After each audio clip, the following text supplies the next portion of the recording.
Hi കുട്ടികളെ, ഇന്ന് നിങ്ങളുടെ ഫിസിക്സിൻ്റെ എക്സാം അല്ലേ? എല്ലാവർക്കും എൻ്റെ വിജയാശംസകൾ. എക്സാമിന് മുമ്പ് എല്ലാ ചാപ്റ്ററിലെയും യൂണിറ്റ്സും കൂടി ഒന്ന് നോക്കിയിട്ട് പോകണേ.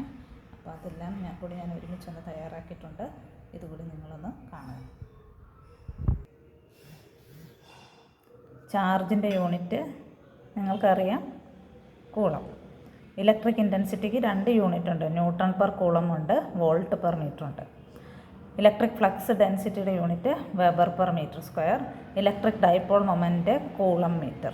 ഇലക്ട്രിക് പൊട്ടൻഷ്യലിന് വോൾട്ട് എന്ന് പറഞ്ഞ യൂണിറ്റ് നിങ്ങൾക്ക് അറിയായിരിക്കും, ജൂൾ പെർ കൂളം.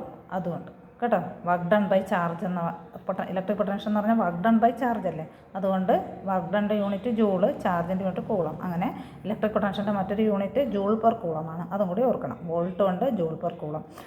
പൊട്ടൻഷ്യൽ ഡിഫറൻസും അത് തന്നെ, volt joule per coulomb. 1 electron volt എന്ന് പറഞ്ഞാൽ 1.6 × 10⁻⁹ ജൂളാണ്. കപ്പാസിറ്റൻസിൻ്റെ യൂണിറ്റ് ഫാരഡാണ്. ഒരു ഫാരഡ് എന്ന് പറഞ്ഞാൽ കൂളം പെർ വോൾട്ടാണ്, അതുകൂടി ഓർക്കണം.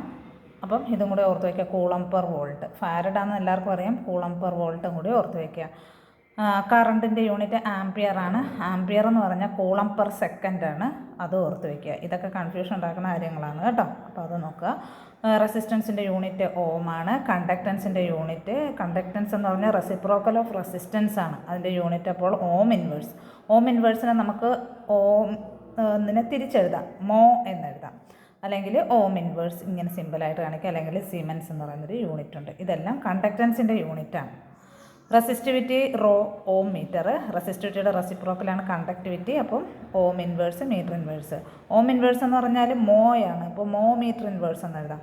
മോയ്ക്ക് വരെ അല്ലെങ്കിൽ ഓം ഇൻവേഴ്സിന് വരെ നമുക്ക് സീമൻ എന്ന് കൊടുക്കാം, അപ്പോൾ സീമൻ മീറ്റർ ഇൻവേഴ്സ്. ഇതെല്ലാം കണ്ടക്ടിവിറ്റിയുടെ യൂണിറ്റാണ്.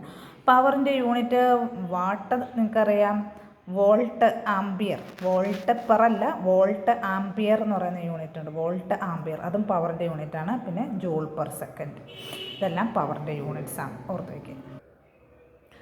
ഇലക്ട്രിക്കൽ എനർജിയുടെ യൂണിറ്റ് ജൂളുണ്ട്, വാട്ട് സെക്കൻഡ് ഉണ്ട്. ഇലക്ട്രിക്കൽ എനർജിയുടെ യൂണിറ്റാണ് ജൂള്, പിന്നെ വാട്ട് സെക്കൻഡ്. 1 കിലോ വാട്ട് അവർ എന്ന് പറഞ്ഞാൽ 3.6 × 10⁻⁶ ജൂളാണ്. 1 കിലോ വാട്ട് അവറാണ് ഒരു യൂണിറ്റ് കറണ്ട് എന്നൊക്കെ നമ്മൾ പറയുന്നത്, ഒരു കിലോ വാട്ട് അവറാണ്. ഇനി മാഗ്നറ്റൈസേഷൻ്റെ unit ampere per metre square ആണ്. മാഗ്നറ്റിക് ഇൻറ്റൻസിറ്റിയുടേതും ആംപിയർ പെർ മീറ്റർ സ്ക്വയർ ആണ്. മാഗ്നറ്റിക് സസെപ്റ്റിബിലിറ്റിക്ക് യൂണിറ്റും ഇല്ല, ഡയമെൻഷനും ഇല്ല, ഓർത്ത് വയ്ക്കുക. മാഗ്നറ്റിക് സസെപ്റ്റിബിലിറ്റിക്ക് യൂണിറ്റും ഇല്ല, ഡയമെൻഷനും ഇല്ല. യൂണിറ്റ് ഓഫ് സെൽഫ് ഇൻഡക്റ്റൻസ് എന്ന് പറഞ്ഞാൽ ഹെൻറി.